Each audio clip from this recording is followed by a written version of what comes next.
So next po, yung posting to capital share and savings deposit. So ginagamit po ito para subaybayan ng capital share at savings po ng mga miyembro. Makikita po natin dito yung beginning balance ng capital nila at yung savings. And then, ire-record po natin yung naging additional investment, savings deposits, withdrawals, at yung pong interest on share capital mula po sa income ng co-op. Ito po yung tinatawag natin na dividendo. Ang capital share po ay maaaring manggaling mula po sa ibinayad ng miyembro. Ang source document po nito ay galing sa official receipt. O kaya naman po ay ikinaltas mula po sa kanilang loan. Kaya may pagkakataon po na yung source document ay galing po sa cash voucher. Gaya po ng ating halimbawa. So imagine, ito po yung ating subsidiary ledger para po sa capital share and savings deposit. So makikita nyo po dito yung pangalan. And then, ito po yung account. And then, sa right side po, may makikita po kayong number. So, nagsisilbi po siyang account number para po mas mapadali po yung paghahanap nyo po sa pangalan po ng miyembro. Next, yung date po. Particulars, kung saan po galing yung idinagdag po nila or ibinawas po sa. Then next po, particulars. Ang ilalagay po natin dito ay yung source document po ng kanilang additional investment or savings. And then particulars, ang ilalagay po natin dito ay yung source documents po ng kanilang additional investment. And then particulars, ang ilalagay po natin dito ay yung source document po ng kanilang additional investment or withdrawals. So makikita nyo po dito, capital share, interest on share capital, and then yung withdrawals, tapos sa last column po ay yung balance. So on January 1, meron po siyang beginning balance na 25,000. And then, noong February 15 po, ang source document po ay mula sa cash voucher. So, CB number 1219, meron pong idinagdag na 1,000 pesos. So, yung balanse po niya, 25,000 plus 1,000 equals 26,000. And then, nung March, April, May at June po, mula po sa official receipt. So, nagdagdag po ng 500 pesos each month. So, 26,000 plus 500 equals 26,500 plus 500 po ulit, 27,000 plus 500 ulit, 27,500 and plus 500 po ulit, 28,000. And at nung June po, meron din pong galing sa source document na CV. At nung June po, meron din pong galing sa source document na At nung June po, meron din pong galing sa source document natin na cash voucher. So CB number 1518, so CB number 1518 ay 1,000 pesos. So i-add po ulit natin siya, 28,000 plus 1,000 equals 29,000. And then, nung August po, meron po siyang naging withdrawals. So, ang source document po natin ay cash voucher number 1725. So, ima-minus po natin siya do sa balanse dahil winidraw niya po. So, 29,000 minus 5,000 equals 24,000 pesos. And then, noong December po, nagkaroon po ng interest on share capital.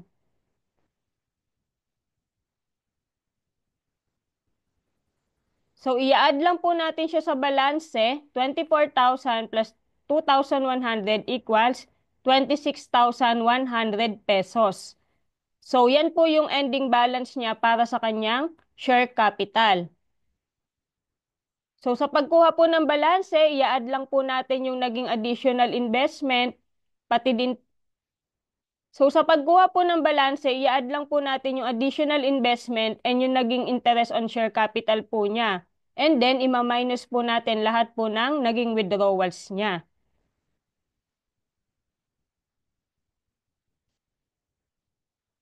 And sa pagkuha po ng savings, ganun din po. And sa pagre-record po ng savings, ganun din po, pangalan, and then meron po ditong number para sa account. And sa pagre-record po ng savings ay ganun din po, maaaring galing po sa cash voucher or official receipt. So halimbawa po, ito, nung January 1, ang beginning balance po niya ay 5,000. And then nung February po, meron pong galing sa cash voucher, 500 pesos. So i-add lang po natin siya. 5,000 plus 500 equals 55. And then nung March, April, May at June, and then nung March, April, May at June, meron pong galing sa official receipt na tigto 200 pesos. So, i-add lang po natin siya lahat. So, total po na 6,300 pesos.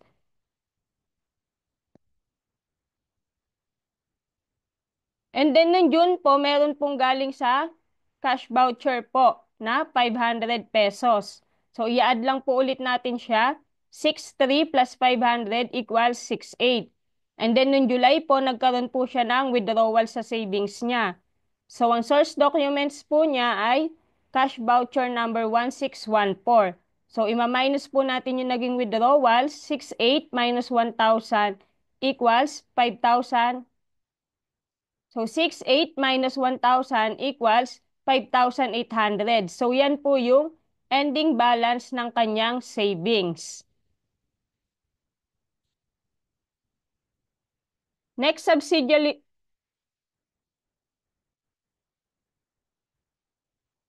next subsidiary ledger po ay yung tinatawag po natin na loan ledger. So, ginagamit naman po ito para ginagamit naman po ito ng mga credit cooperative. So, ginagamit naman po ito ng mga ginagamit naman po ito ng mga credit cooperative o mga kooperatiba po na nagpapautang ng pera upang masubaybayan po ang mga loan balance ng kanilang borrowers. So dito po tinatala yung nai-loan po ng mga miyembro o kliyente, yung loan repayments po nila, interest po na naibayad, at yung natitira pa po nilang balanse. So narito po yung halimbawa. So katulad po sa share capital at katulad po sa capital share and savings, maaari din pong manggaling sa dalawang source. So katulad po ng capital share at savings, maaari din po siya manggaling mula po so katulad din po katulad din po sa may katulad din po ng ating capital share at savings, ang payment po sa loan.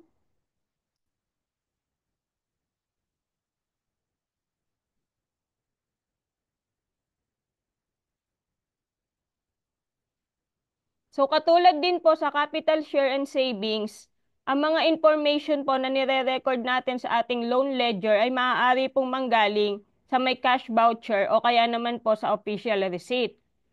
So pwede po siya manggaling sa maaari po siya manggaling sa cash voucher kapag po loan release. Halimbawa po dito, noong February 15 po, cash voucher number 1219, meron po siyang loan release or loan amount na 50,000. So kapag naman po galing sa OR, ibig sabihin po loan repayments po yon. So halimbawa po dito sa ating example,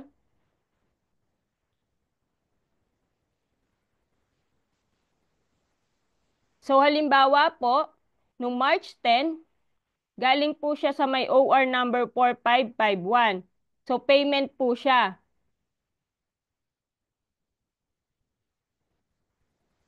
So halimbawa po nung March 10, galing po siya sa may OR number 4551 para po sa loan repayment na 12,500.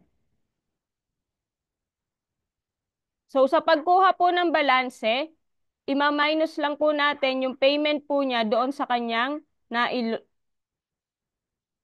So sa pagkuha po ng balanse, ima-minus lang po natin yung naging payment po niya doon po sa loan amount. So 50,000 minus 12,500 equals 37,500. So And nung April 10, meron po ulit repayment. So OR numbers 4773, 12,500. So 37,500 minus 12,500 equals 25,000. And then nung May po, meron po ulit na OR number 5801, payment po ulit 12,500. So 12,500 minus 12, so 25,000 minus 12,500 equals 12,500. And then nung June po, meron po ulit payment. So 12,500 po ulit. So 12,500 minus 12,500. So wala na po siyang balanse. And then nung June din po, meron po ulit siyang loan release or yung And then nung June po, meron po siya ulit na loan release. Galing po sa may cash voucher number 1518. Ang amount po niya ay 20,000. So ang amount po niya ay 20,000. So i-add lang po natin sa kanyang balance. So dahil wala na po siyang balanse, ang kanyang new balance po ay 20,000 pesos. So para naman po sa pagkuha ng interest, so manggagaling naman po So para naman po sa pagtatala po ng interest, maaari po siya manggaling. So para naman po sa pagtatala ng interest income, maaari po siya manggaling sa may official receipt. So katulad po nito, galing po siya sa may official receipt. So ilalagay lang po natin yung amount. So nung March 10 po, nung March 10 po, from OR number 4551, meron pong 1 to 50. Nung April, from OR number 4773, 1 to 50. Nung May, OR number 501. Nung May, OR number 5801, 1 to 50. And then nung June, OR number 6415, 2,500. So, ibig sabihin, yan po lahat yung naging payment niya para sa interest income.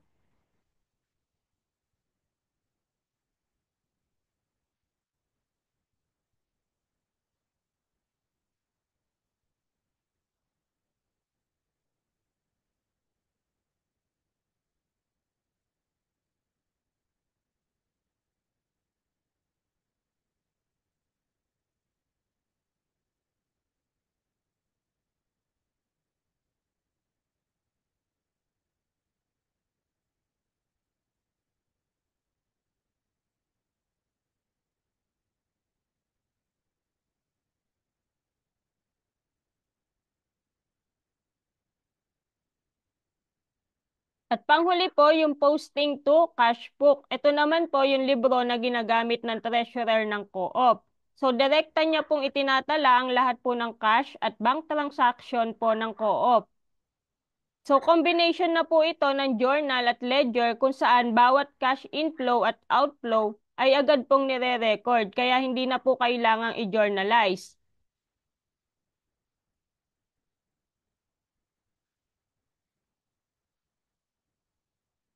So last po ay yung posting to cash book. So ito naman po ay ang mga libro na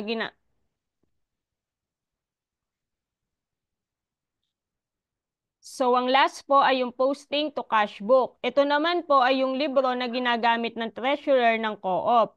So, direkta niya pong itinatala po ang lahat po ng cash at bank transaction po ng co-op. So, combination na po ito ng journal at ledger, kung saan bawat cash inflow at outflow ay agad pong nire-record, kaya hindi na po kailangan i-journalize yung mga transaction bago po ilipat sa ledger. So, narito po yung halimbawa. So makikita niyo po yung date, particulars, kung saan po nagmula yung pera or kung ano po yung dahilan po ng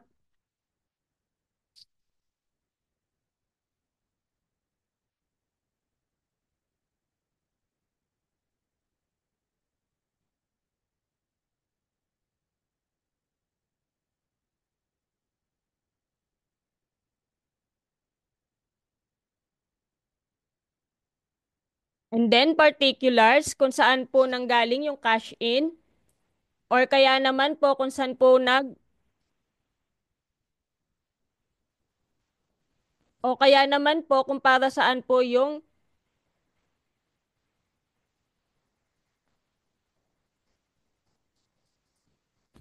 O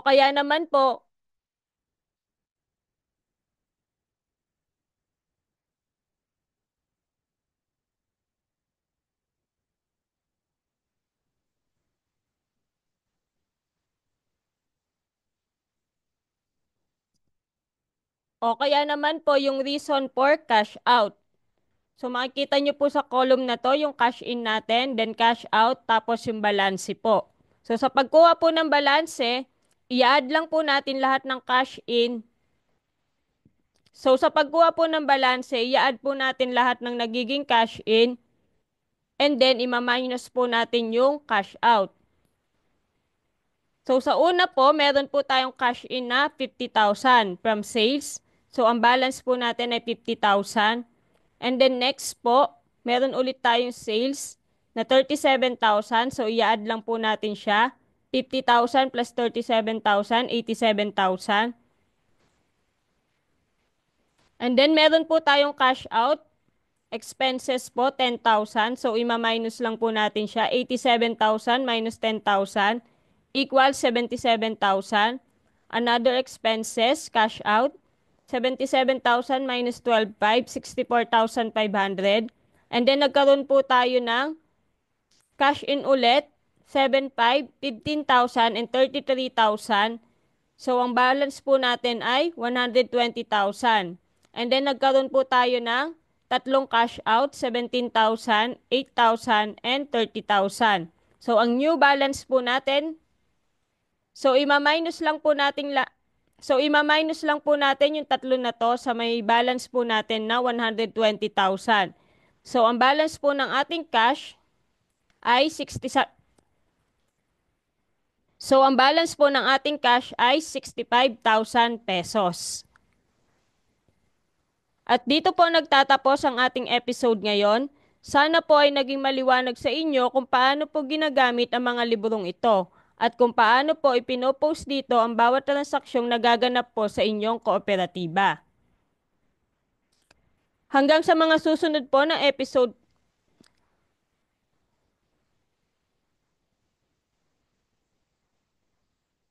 Hanggang sa mga susunod po na episode natin mga ka-co-op.